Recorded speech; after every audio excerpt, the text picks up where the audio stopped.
Star Wars. Star Wars. Quel univers. Star Wars est une saga incroyable issue de l'imaginaire de George Lucas. La trilogie originale est acclamée, même s'il y a quelques critiques vis-à-vis de l'épisode 6, il y a eu beaucoup de débats concernant la prélogie.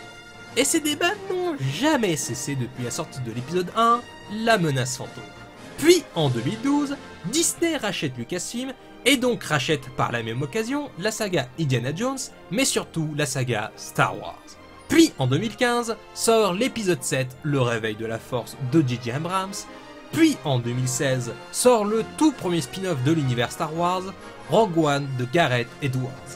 Puis, en 2017, sort l'épisode 8, Le dernier Jedi, puisqu'en version originale, The Last Jedi est au singulier selon le réalisateur Rian Johnson. Et Disney n'a pas fait l'unanimité depuis la sortie de l'épisode 7 en 2015, et beaucoup de débats ont donc vu le jour. L'épisode 7, qui était vu comme le meilleur épisode de la saga à sa sortie, puis aujourd'hui vu comme le pire. L'épisode 8, qui a créé la plus grande division de l'histoire, beaucoup le considèrent comme étant le pire du pire de la saga, tandis que pour beaucoup d'autres, c'est l'extrême inverse, c'est même le meilleur. Et Rogue One qui fut majoritairement apprécié et adulé à sa sortie, bien que pas mal de monde émette des doutes sur ce film-là. Avec tout ça, l'expression « faites-vous votre propre avis » n'a jamais été aussi vrai, mon dieu, surtout avec Star Wars.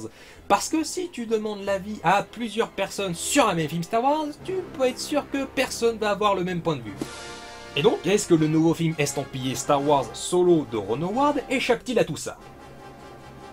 Oui, mais pas dans le bon sens. Bon, je vais devoir le répéter parce que c'est obligatoire.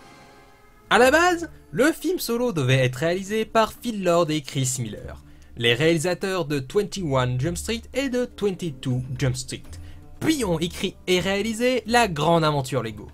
Et ces deux réalisateurs ont un style d'humour et une écriture assez méta. C'est-à-dire qu'ils font référence pour faire écho au médium utilisé directement dans l'œuvre. Des blagues ou une écriture qui peuvent briser le quatrième mur. Et La Grande Aventure Lego étant le summum de leur humour et de leur écriture méta. Je ne vous dis rien et je vous conseille d'aller regarder cet excellent film pour comprendre cet aspect. Alors que Phil Lord et Chris Miller avaient tourné une bonne partie de Solo, Kathleen Kennedy, la dirigeante de Lucasfilm, se rend compte que leur style et leur ton ne correspondent pas du tout pour le projet. Et, malgré leur défense, les deux parties ne trouvèrent aucun accord et les deux réalisateurs sont donc remerciés. Pour être finalement remplacés par Ron Howard, le réalisateur de Willow, Apollo 13 et de la saga Robert Langdon. Ron Howard doit retourner plus de 70% du film pour éviter de donner un long métrage hybride et que le tout soit cohérent. En plus, il y a des rumeurs comme quoi l'acteur Hayden Ehrenreich serait tellement mauvais qu'ils auraient dû prendre un coach pour qu'il joue bien. Et je n'ai jamais cru à tout ça, puisque ces rumeurs sont apparues après le renvoi de Phil Lord et Chris Miller, donc si l'acteur avait été vraiment mauvais, je pense qu'ils en auraient profité pour le remplacer au moment des reshoots. Et en plus, ça sent plus la rumeur pour donner une mauvaise image du film avant qu'il ne sorte. Donc, assez palabré, Solo, A Star Wars Story raconte la jeunesse du contrebandier le plus connu de l'univers, Han Solo. Et non, je vais pas rentrer dans les détails, puisqu'à partir de maintenant, je vous préviens, ça spoil, parce que sinon je ne peux pas faire une vraie critique du film sans révéler des éléments de l'intrigue. Et je spoil également de temps en temps Rogue One aussi. Désolé par avance. Vous êtes prêts? C'est parti. Solo, A Star Wars Story est... sympa. Voilà. Vous en faites pas, je vais développer, hein, mais c'est juste que c'est pas extraordinaire comme film. Ça en est même oubliable tant l'ensemble n'est pas intéressant et n'a pas beaucoup d'intérêt. Majoritairement, à l'annonce du projet, les réactions n'étaient pas très enthousiastes, car un film sur les origines sur Han Solo n'était pas forcément indispensable. Quand le personnage apparaît dans l'épisode 4, on sent qu'il a du vécu, et dégage une certaine aura mystérieuse. Et que son amitié avec Chewbacca, un Wookiee, était étrange mais cool tant les deux comparses avaient une alchimie. Han Solo, c'est le personnage qui va aider le héros et qui fait partie de l'histoire, mais... pour autant, était-ce pertinent de faire une origin story sur lui? Pas vraiment. Certes, dans la trilogie originale, on nous présente des éléments de la vie du personnage, comme le fait qu'il travaille pour Jabba the Hutt, qu'il a un ami qui s'appelle Lando Calrissian, que son meilleur ami est un Wookiee, qu'il a gagné le vaisseau le Faucon Millenium à la suite d'un pari entre lui et Lando, etc., etc. Mais ce ne sont pas forcément des éléments qui méritaient d'être dévoilés dans une origin story, puisque le film met en image littéralement des anecdotes, et ça a pour conséquence de rendre le personnage moins mystérieux, et pire, d'enlever son aura, et ce qui faisait qu'il était cool. Donc, point de vue intérêt, le film n'en avait pas beaucoup. Mais, partons du principe que ce ne soit pas une origin story. Non, ne parlons pas de ça. Ne parlons pas non plus des références mal utilisées ou quoi que ce soit, mais partons du principe que l'on doit critiquer ce film en tant que tel.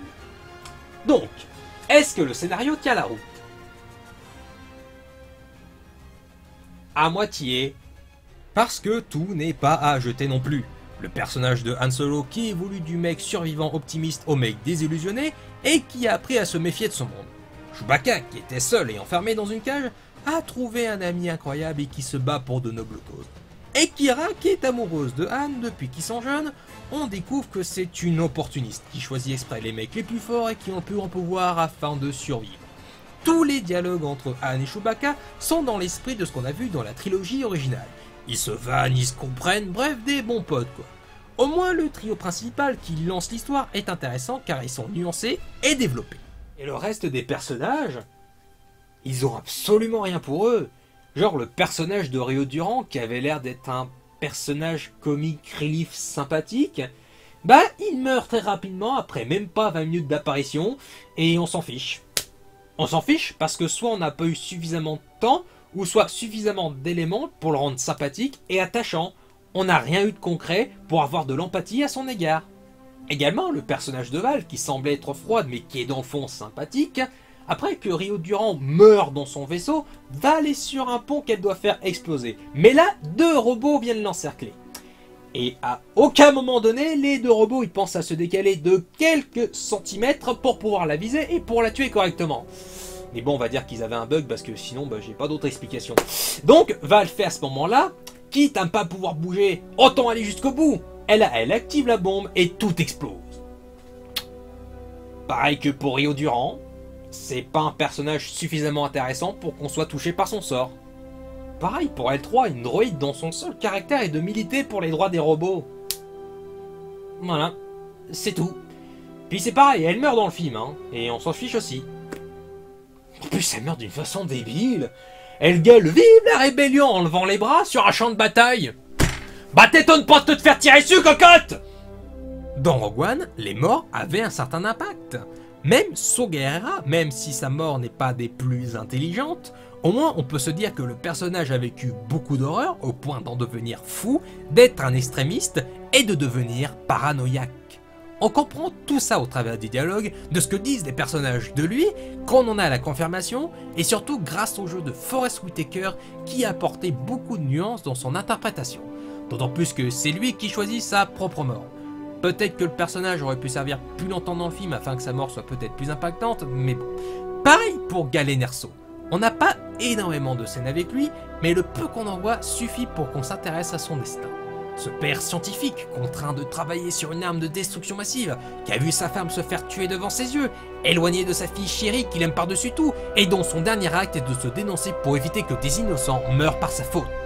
En plus, juste avant de mourir, il voit une dernière fois sa fille, et il meurt. Ce qui est triste pour lui et pour le personnage principal, Jyn Erso, car elle vient à peine de retrouver son père après tant d'années. Voilà, on s'est intéressé à un personnage qui était bon, qui a certes fait des choses pas jolies, mais c'était quelqu'un de sincère et de juste. Puis K2SO qui est montré comme le robot sarcastique, qui n'arrête pas de faire des réflexions piquantes, qui a de l'humour, qui est badass et qui se sacrifie après une lutte acharnée afin de permettre à Jyn et à Cassian de récupérer les plans de l'étoile noire.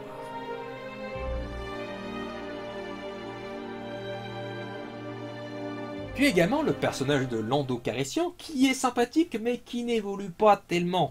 Certes, il perd L3 et le Faucon Millenium dans l'histoire, mais ça change pas sa manière d'être ou de se comporter. Mais ça n'empêche pas Donald Glover de jouer très bien le personnage, même s'il fait un peu trop de surjeu au niveau de ses gestes. Mais ça fait une très bonne version jeune de Lando Calrissian et une très bonne version jeune de Billy Dee Williams. D'ailleurs, ça va être le seul bon point apport que ce film va apporter, j'avais promis de plus en parler, au niveau origin story. L'amitié entre Lando Calrissian et Han Solo, puisque quand les deux personnages se revoient dans l'épisode 5, l'Empire contre-attaque, du coup l'amitié devient beaucoup plus explicite, et il y a même des gestes ou des trucs comme ça, des petites choses qui du coup deviennent de vrais moments de complicité, que du coup tu commences à comprendre grâce à Solo. Ça va être le seul vrai bon apport de ce film, ça va être le seul vrai bon point que je vais lui accorder. Et le méchant de l'histoire, Dryden Vos, est totalement anecdotique et passable. La première fois que l'on voit, il tue quelqu'un. On sait pas qui, on sait pas pourquoi, on peut émettre des théories, mais ça sert juste à dire que le personnage tue de sang-froid. Bon, c'est assez cliché comme mise en contexte pour la caractérisation d'un personnage, et en plus son petit côté sympathique mais froid. Oh, allez-y, faites la mission, faites votre truc là, mais si vous échouez, je serai obligé de vous tuer. Dryden Vos est totalement vide et oubliable, surtout au niveau design. Et c'est pas le pourtant bon acteur Paul Bettany qui va réussir à sauver ce personnage malheureusement. Après, Dryden Vos est plus vu comme un obstacle pour le personnage de Qi'ra, quelqu'un qui l'empêche d'avancer et d'évoluer. Donc par affinité, il se trouve être également un obstacle pour Han Solo. Donc comme personnage antagoniste à l'histoire, ça fonctionne, mais comme personnage en tant que tel, Dryden Vos manque de plus de profondeur pour être intéressant et marquant. Un bon contre-exemple de personnage antagoniste qui n'apparaît que dans un seul film Star Wars, enfin, qui n'apparaissait que dans un seul film Star Wars jusqu'à maintenant, à savoir dans La Menace Fantôme, Dark Maul. Alors, oui, je sais d'avance. Ah, les gens qui adorent Dark Maul, c'est juste parce qu'il a un double sabre laser, sinon c'est un personnage totalement vide. Pas vraiment. Si le personnage a beaucoup de fans, c'est certes en partie dû à cet aspect, mais ce double sabre laser veut dire beaucoup. Ça veut dire qu'il est tellement bon dans le maniement du sabre laser et au combat qu'il peut se permettre d'avoir deux sabres en un, et sa technique de combat est très frontale et vraiment agile. Puis son design est vraiment marquant avec sa tête noire et rouge et ses cornes bizarres, sa manière de se tenir et de regarder les personnages, ça transmet une prestance et une aura vraiment particulière. Donc le personnage réussit à s'imposer en tant que menace. Pourtant, il ne parle quasiment jamais, et ça suffit pour le rendre intriguant et charismatique. On se demande d'où est-ce qu'il vient, puisqu'on n'a jamais vu pareil personnage dans l'univers Star Wars auparavant, ce qui renforce le mystère. Alors que Dryden Vos, il impose rien du tout avec son design, et on se demande pourquoi c'est un gars comme lui qui est respecté et qui est le bras droit de Dark Maul. Alors que Dryden Vos, il a deux mini-sabres qui font de la lumière. Ouais, donc en fait, il se prend pour Yondu des Gardiens de la Galaxie, quoi. Puis le personnage de Tobias Beckett, interprété par Woody Harrelson. Cet acteur peut être vraiment bon et apporter beaucoup de nuances quand son personnage est bien écrit. Dernier exemple en date, Three Billboards de Martin McDonagh. Sans déconner, pourquoi c'est pas lui qui a eu l'Oscar pour ce film? Et il peut faire des rôles un peu moins sérieux ou un peu plus comiques, comme dans Bienvenue à Zombieland de Robert Fleischer, ou soit Insaisissable de Louis Leterrier, où là il peut être cool et charismatique. Dans Solo, il n'est ni cool ni charismatique. Et c'est bête parce qu'on sent que Woody Harrelson fait tout pour donner de sa personne dans le rôle, mais Tobias Beckett manque de consistance. Il n'est pas cool au point de sortir des répliques drôles placées au bon moment, et il n'est pas charismatique au point de s'imposer comme un leader. Et il n'est pas non plus une sorte de père de substitution pour Han Solo.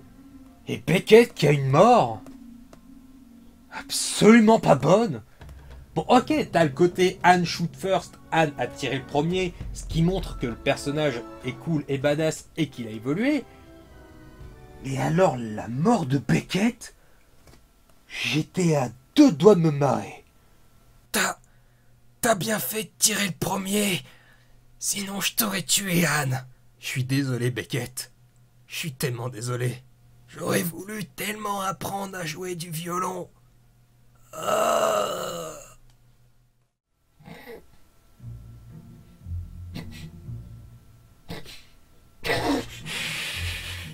Non mais, je suis désolé, mais ils ont défini ce personnage avec cet aspect, et ils le font mourir en lui faisant dire ça.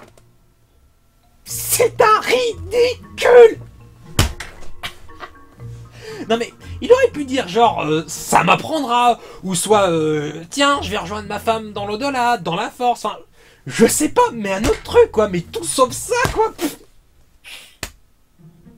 Et non, ce n'est pas censé être de l'ironie ou une dernière blague que fait le personnage juste avant de mourir. C'est censé être sérieux comme moment. Ce qui est pire. Beckett aurait pu être un bon personnage en tant que tel, s'il n'y avait pas eu les 15 dernières minutes où il retourne sa veste sans aucune bonne raison apparente, alors qu'il aurait pu partir comme il l'avait fait. Et bizarrement, c'était une bonne fin pour un personnage comme ça, qui dit à Anne « Tiens, il y a un gros bonnet sur Tatooine qui monte une équipe, ça pourrait être cool de faire ça ensemble. » Et là, le personnage, on aurait pu le revoir dans un autre film, et il aurait pu mourir, faisant de Anne un contrebandier qui refuse de participer à quelque chose de plus grand.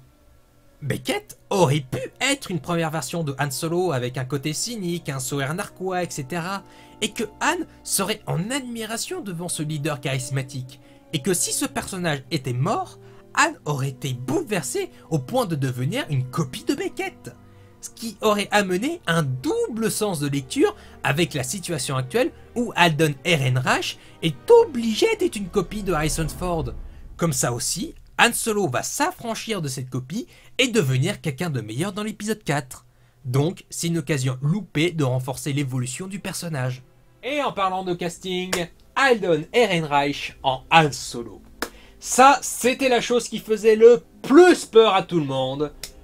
Mais il n'est pas mauvais.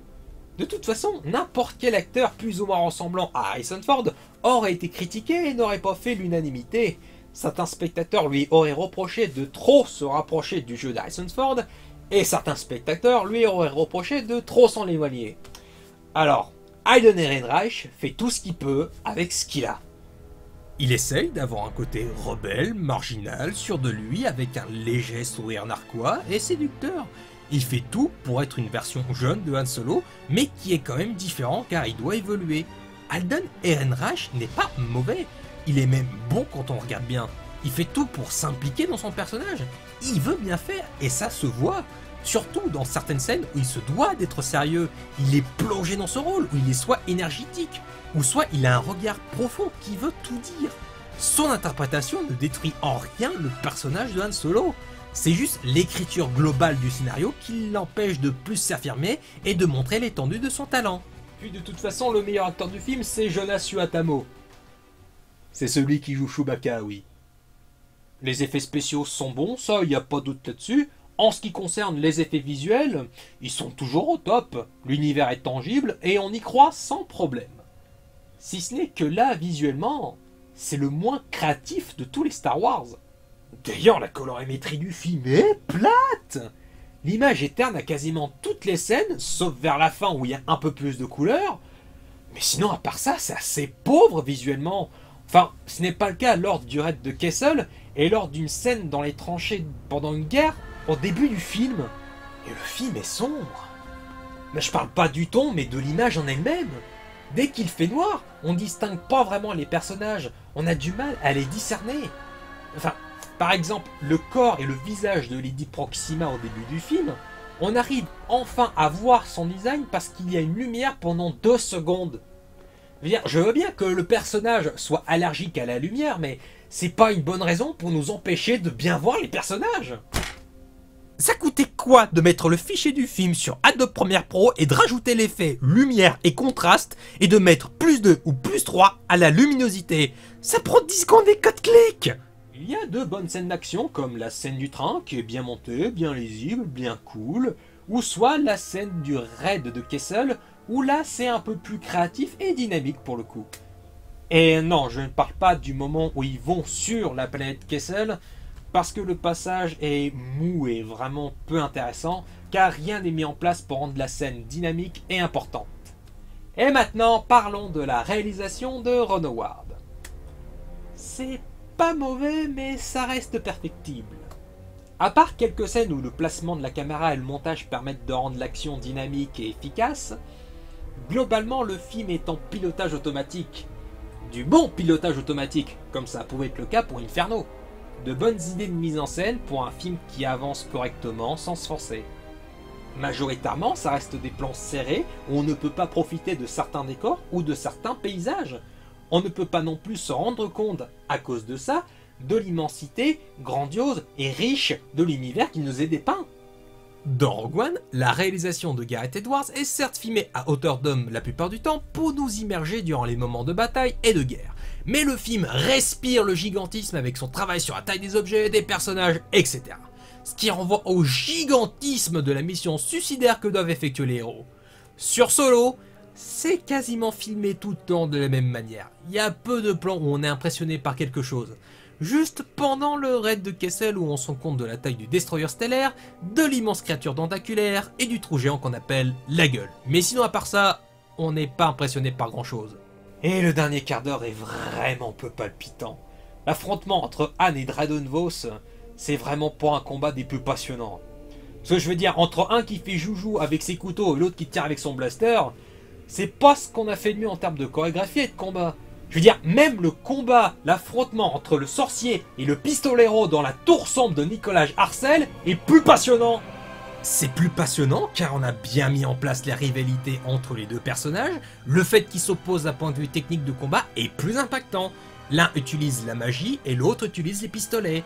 Et le fait qu'ils soient tous les deux très bons dans leur domaine, et comme il s'agit de sauver le monde, ça marche mieux et c'est plus impactant que le combat entre Han et Dryden. Et la musique signée John Powell est vraiment beaucoup trop anecdotique et beaucoup trop en retrait pour fonctionner. Il n'y a pas spécialement de thème ou de musique marquante.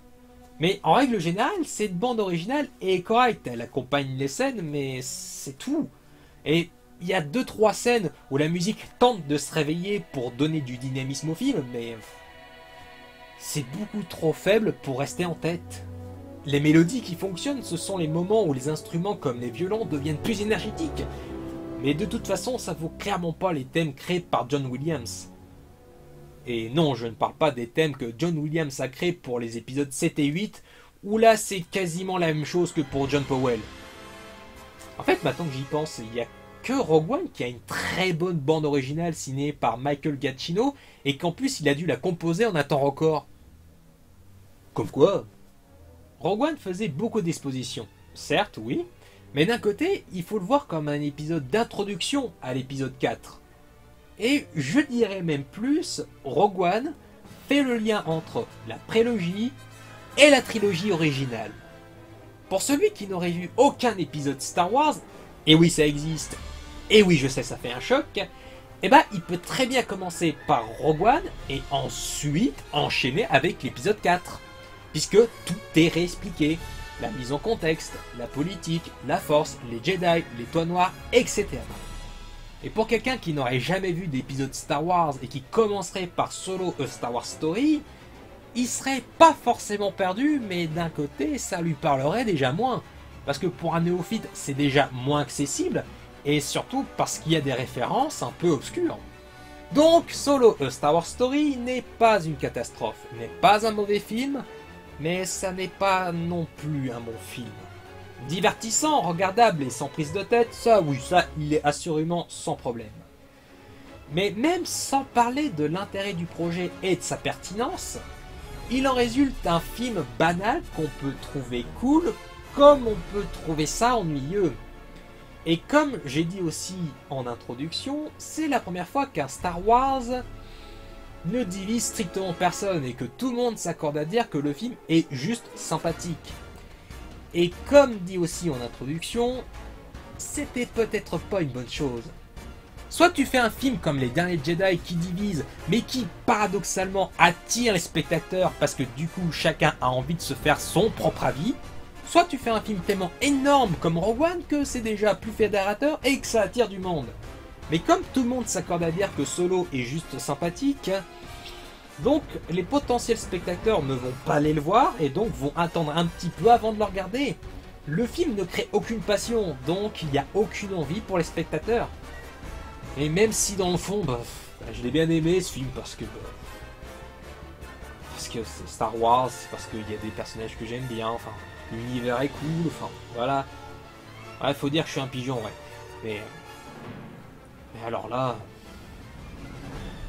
Bah là, j'ai vraiment hâte d'aller voir les prochains spin-offs sur Obi-Wan et Boba Fett. Non, parce que le coup de Dark Maul à la fin, c'est pas pour le teaser gratuitement pour qu'il fasse une petite apparition gentillette comme ça. C'est pour l'utiliser. Parce que t'imagines le truc de fou, il apparaît dans un des deux spin-offs sur Obi-Wan ou sur Boba Fett. Mais t'imagines, peut-être même il apparaît dans les deux.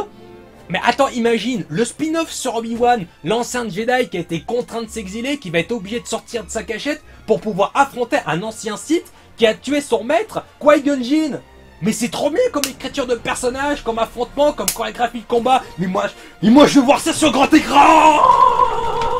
Ah bah oui, je viens de te le dire que j'étais un pigeon de Star Wars, hein. J'ai essayé de trouver plus de points positifs pour ce film, parce qu'il ne mérite aucunement de se faire incendier injustement. Ce n'est pas parce qu'il a l'étiquette Star Wars qu'on peut se permettre d'être méchant avec ce film. Oui, il a des défauts, oui, il sert à rien, et non, ce n'est pas non plus une catastrophe. Mais c'est vraiment le Star Wars le moins créatif. Que ce soit en termes de direction artistique, de réalisation, de musique, de scénario, de bestiaire, enfin, il a pas grand chose pour lui. Si vous avez aimé, bah tant mieux, parce qu'effectivement il y a suffisamment de matière et c'est suffisamment consistant pour que ce soit un bon petit film de divertissement sans prise de tête. Et si vous n'avez pas aimé, ça peut se comprendre facilement aussi. Mais ne partez pas en croisade contre ce film. Que ce soit pour la prélogie, pour la trilogie originale, pour Rogue One, ni même pour la post-op. En espérant que la vidéo vous ait plu, je vous dis à plus et à la prochaine. Salut.